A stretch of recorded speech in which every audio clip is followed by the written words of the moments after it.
A crisp autumn afternoon, 9-year-old Angie Housman took a shortcut through the woods, a path she'd walked 100 times. But this time, the trees swallowed her whole. For 9 days, a predator turned those woods into a house of horrors, leaving behind not just a crime scene, but a message. A single glove placed like a trophy, a soda can wiped clean of fingerprints, duct tape sealing a child's screams, and one haunting question: how close were we all to evil and never even knew it? This isn't just a true crime story. This is the case that forced America to stare into the void and rewrite the rules of justice. Breathe in the crisp, dry air of a Midwest autumn. Smell the decaying leaves underfoot. Hear the crunch of gravel as a child's sneakers scuff the path ahead. For 9-year-old Angie Housman, November 18th, 1989, began like any other day. School let out. She waved goodbye to friends. She took the shortcut through the woods near her home, a route so familiar, her parents never thought twice about it. But that afternoon, the ordinary shattered. The autumn sun dipped behind the trees and Angie vanished. What happened in those woods wasn't just a kidnapping. It wasn't just a crime. It was a meticulously orchestrated nightmare, one that lasted 9 days. 9 days of starvation, 9 days of torture, 9 days where a predator transformed a quiet grove of oak and maple into his own private theater of cruelty. And when it was over, he didn't just leave a body. He left a blueprint, a glove perched on a fence post mocking searchers, a soda can polished free of fingerprints, duct tape pressed over a child's eyes, not just to blind her, but to erase her humanity. This case isn't about a monster lurking in shadows. It's about the kind of evil that watches you walk your dog, you rake your leaves, you live your life, and decides you're not a threat. It's about the forensics that cracked a decade-long cold case, the survivor who helped bury a killer, and the little girl whose screams echo in every Amber Alert you've ever heard. St. Louis called Angie's case the crime of the century. But tonight, we call it by its true name, a reckoning. November 18th, 1989, 3:15 p.m., St. Anne Elementary School lets out. Angie Housman, freckled, pigtailed, clutching a sketchbook filled with horses and rainbows, starts her 6-block walk home. She'd made this trip daily, past the post office, the corner store, and finally the shortcut through the Ulysses S. Grant Memorial Forest. A wooded stretch so ordinary, locals called it the backyard. But that day, the backyard became a hunting ground. Angie never reached her front door. By 4:30 p.m., her parents reported her missing. By nightfall, helicopters swept the skies with spotlights, their beams carving through the darkness like jagged scars. Volunteers formed human chains, scouring ditches and drainage pipes. Neighbors baked casseroles for search crews. Prayers piled up in churches. And the media? They dubbed it the vanishing of the girl next door. Because Angie wasn't just a victim, she was the kid you'd trust to water your plants. The one who drew birthday cards for her mailman. The kind of child who made you believe monsters only existed in storybooks. Then on day 3, the woods spat out a clue. Not a shoe, not a hair ribbon. A single white glove, pristine and out of season, perched upright on a fence post near the trailhead. As if placed there by someone waiting to be seen. Police cataloged it as evidence, but parents recognized it for what it was, a predator's signature. A serial killer's calling card. Because this wasn't a crime of passion. This was a game, and Angie was the pawn. The glove told a story. No mud stains, no tears, just a deliberate, almost mocking placement. Like he wanted them to know, I took her. I'm in control, and you'll never find her until I'm done. The worst part, he was right. For 9 days, St. Louis held its breath. Schools banned outdoor recess. Fathers bought pepper spray. Mothers slept in their daughters' beds. And Angie, she was out there, somewhere alive, because the monster hadn't finished playing yet. November 27th, 10:37 a.m., 9 days after Angie vanished, a hunter stumbled into a clearing deep within Grant Forest. What he found there defied logic, defied humanity, and redefined evil. Angie Housman was alive, barely, but the child tied to that tree was no longer the girl who loved sketching horses. She was a canvas of cruelty. Duct tape sealed her eyes shut. Her wrists and ankles lashed to the trunk with knots so precise, investigators later called them sailor's work. A half-empty soda can sat at the base of the tree, glinting in the weak winter sun. Wiped clean. A trophy. A signature. A confession. Let's be clear. This wasn't a crime of opportunity. This was a production. The temperature had plummeted to 28 degrees the night before. Angie, dressed only in a light sweater and jeans, should have succumbed to hypothermia. But her killer didn't want her dead. Not yet. He wanted her to feel every second, to count the hours, to hear the coyotes circling, to know she was alone. And when he finally left her there, he didn't just abandon her. He designed the scene. The rope, a rare diamond-patterned braid, sold at only one hardware store in the county. The duct tape, industrial grade, a brand used by mechanics. The soda can, a detail so calculated, detectives initially overlooked it. Why leave it if there were no prints? Because he wanted them to obsess over it, to waste time, to doubt themselves. But Angie fought back. Beneath the tape, her eyelids were raw from straining against the adhesive. Skin under her fingernails, his skin, would later become a genetic lifeline. Fibers from a blue mechanic's uniform clung to her clothes. She'd bitten through her own lip to mute her screams. And yet she survived. Barely. When paramedics cut her down, her pulse was 28 beats per minute. Her core temperature? 79 degrees. Death had already begun to claim her. But Angie Housman refused to let the woods have the last word. Imagine a puzzle with half its pieces missing. That's what detectives faced in 1989. No DNA database. No security cameras. No digital trails. Just a child's backpack, a single glove, and a composite sketch of a man in a blue jacket. Drawn from hazy memories of neighbors who'd glimpsed a stranger near the woods. White male, 30s, average height, the sketch read. In a city of 500,000 people, it was like searching for a shadow. The first break came from the glove. Lab tests found traces of oil, motor oil, the kind used in car engines. Then the rope. Its intricate diamond-patterned knots were identified as sailor's knots, rare in the Midwest. The soda can? A common brand, sold in every gas station in Missouri. Leads flooded in, but none stuck. A mechanic in St. Charles? His alibi held. A trucker passing through? No prior record. By 1990, the case froze over. Angie's file gathered dust in a drawer labeled cold. But in 1991, another girl walked out of the woods. She was 12 years old. Her name was never released to the public, but her story was a mirror of Angie's. Lured into a forest, bound with the same diamond-patterned ropes, duct tape over her eyes, a soda can left beside her, wiped clean. This time, though, the predator made a mistake. He underestimated his victim. She fought. She survived. And she remembered his voice. He talked about cars, she told police. Brake fluid. Spark plugs. Like he was teaching me. When shown the composite sketch, she nodded. That's him. But his jacket wasn't just blue. It had a patch. Like a logo.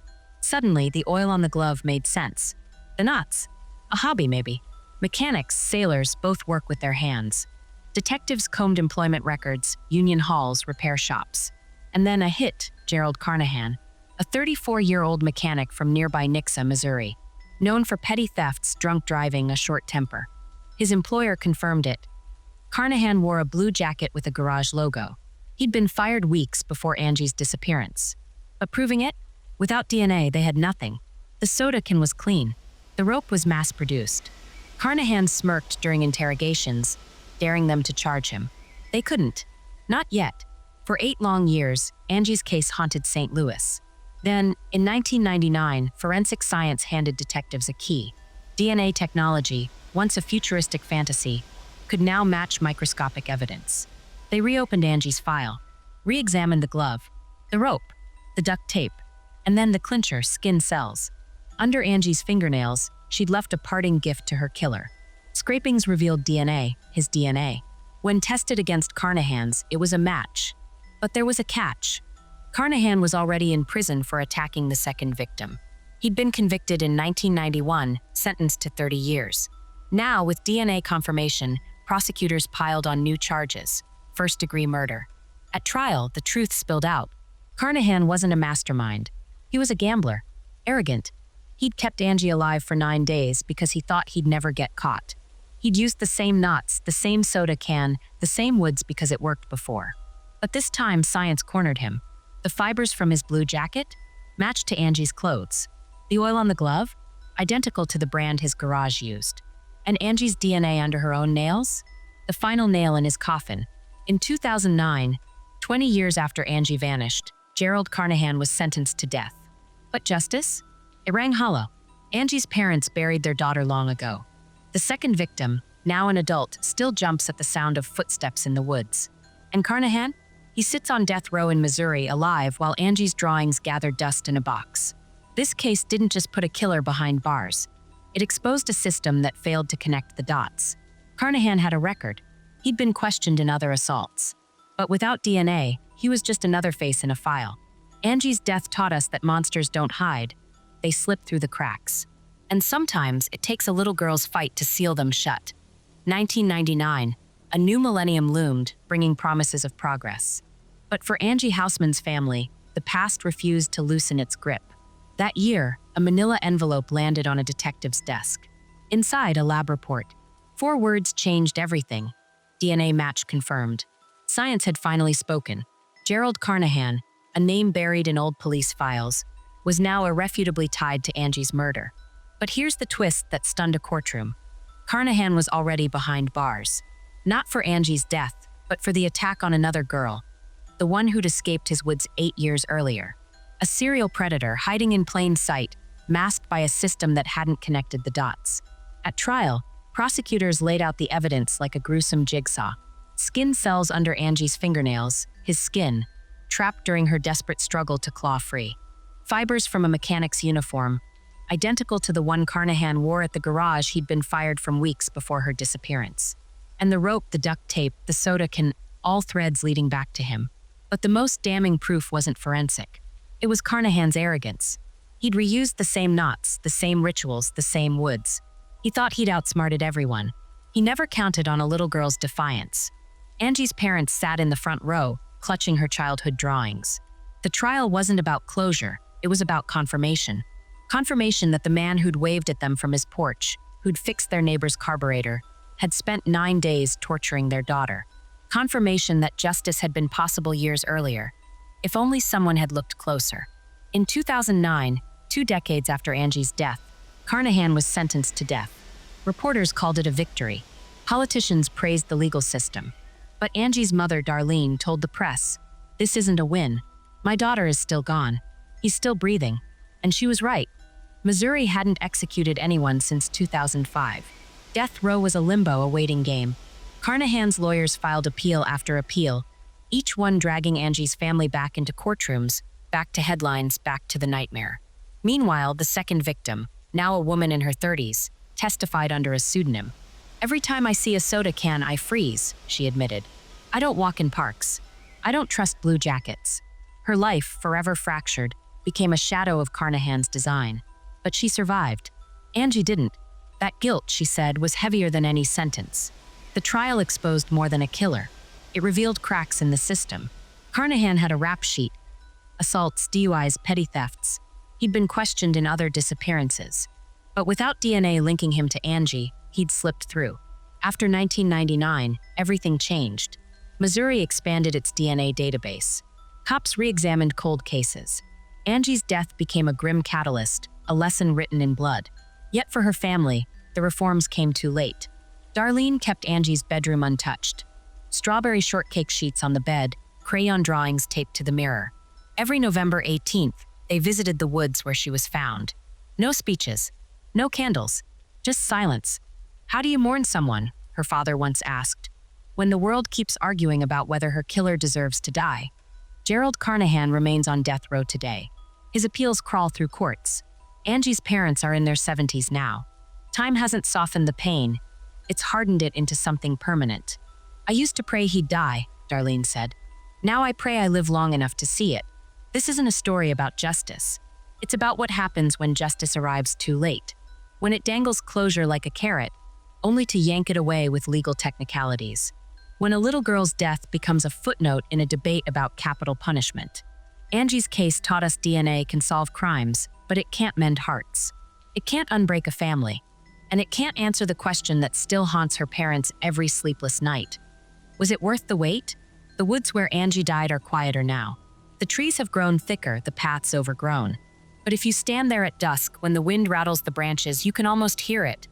The echo of a promise unkept, a system that failed, and a family's love that outlived both.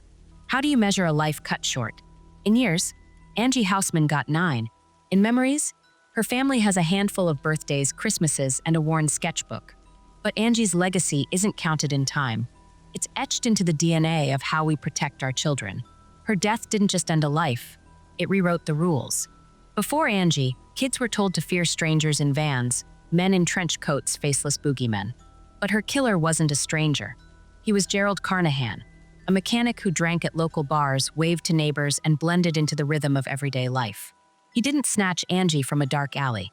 He took her from a sunlit path she'd walked 100 times. And that shift from stranger danger to trust no one changed America forever. Within a year of Angie's death, Missouri launched the first statewide alert system for missing children. By 1996, it went national. Amber Alerts, named for another murdered girl, Amber Hagerman. Now, when a child disappears, phones buzz, highways flash with license plate numbers, and millions become witnesses. Angie's case was the spark, but it also forced schools to abandon vague warnings. Instead, they taught kids to scream, bite, and run, not just from strangers, but from anyone who made them uneasy, even someone they knew. Forensics evolved, too. Before Angie, DNA was a novelty, a tool for high-profile cases, not small-town crimes. But her killer's arrogance, leaving a soda can, wiping it clean, taught detectives to look closer. That can become a classroom example. How to lift trace evidence from a seemingly useless object. Today, cold cases are cracked using techniques refined through Angie's tragedy. Her case proved that even the tiniest clues, skin cells, fibers, a single hair, could bury a monster. But Angie's story isn't just about progress. It's about the cost. For every Amber Alert that saves a child, there's a haunting truth. Predators aren't lurking. They're living beside us. They're coaches, uncles, delivery drivers. They fix your car, stock grocery shelves, attend PDA meetings. Carnahan wasn't a ghost.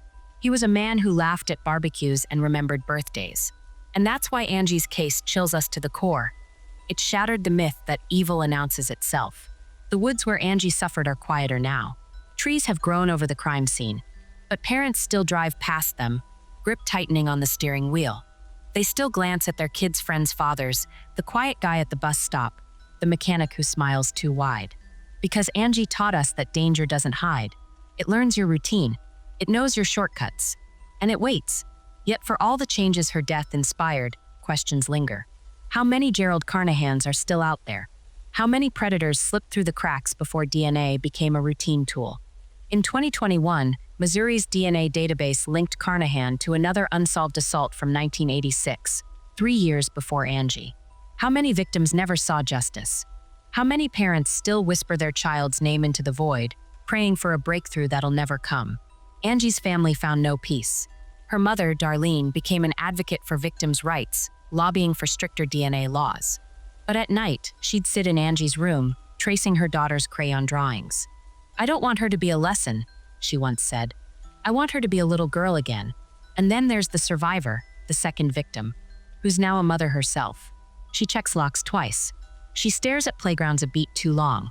She knows the system works, until it doesn't. "I'm alive because I got lucky," she told a reporter. Angie wasn't lucky. That's the only difference. Today, Amber Alerts save lives. DNA solves cold cases. Schools drill kids on code words and escape plans. But Angie's legacy is a double-edged sword. We're safer but more afraid. More aware but less trusting. We've traded innocence for vigilance. And every time a child comes home safely, Angie's name floats in the silence. A reminder of what we lost to get here. The final haunting truth? Gerald Carnahan still breathes. He sits on Missouri's death row, 34 years after Angie's murder, his legal appeals crawling through courts. He's older now, gray-haired, frail. But Angie, she's frozen in time.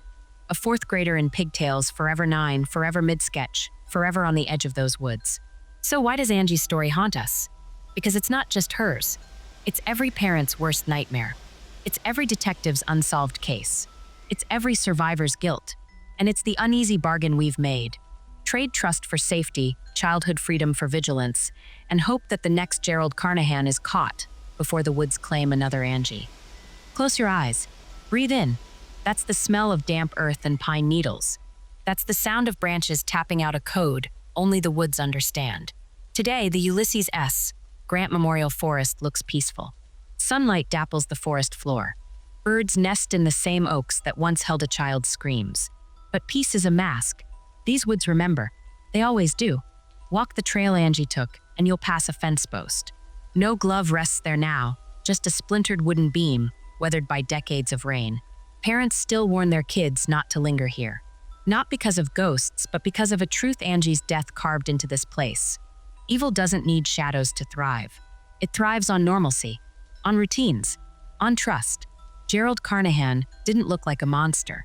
He looked like the guy who changed your oil, the neighbor who borrowed your ladder, the face you didn't bother to memorize because why would you? Angie's case forced us to see the world differently. Amber alerts buzz on our phones. DNA solves cold cases in primetime documentaries. Schools teach kids to scream, "You're not my dad," instead of stranger. But the real legacy? It's in the glances we steal at the park, the way we memorize license plates in parking lots, the hesitation before letting our kids walk to a friend's house alone. We've traded innocence for hypervigilance, and Angie's name is the receipt. Yet here's the cruelest twist. Carnahan still breathes. His appeals drag on. His lawyers cite technicalities. And Angie's parents? They grow older, wearier, their grief outliving the legal system meant to avenge it. The woods don't care. They stand sentinel, swallowing footsteps, erasing trails. Nature's indifference is its own kind of violence. But listen closer. Beneath the wind, there's a whisper. Not Angie's voice, something sharper. A warning, a demand. See me. Remember me. Let me be the reason you look twice at the man who offers your child candy. Let me be the reason you demand answers when a case goes cold. Let me be the reason you never, ever assume the world is safe. Angie Housman isn't a symbol. She was a little girl who loved horses and rainbows, a daughter who deserved to grow up, a life reduced to a lesson we shouldn't have needed to learn. So when you tuck your kids in tonight, when you double-check the locks, when you watch a true crime documentary and wonder, could that happen here? Remember the woods, remember the glove, remember the soda can, and remember that darkness doesn't disappear when the credits roll. It adapts, it waits, it learns. The trees keep their secrets. But Angie, she keeps our conscience. Long after the headlines fade and the trials end, her story remains, a scar, a compass, a scream etched into the bark of every tree that failed to protect her. The woods remember. The question is, do we?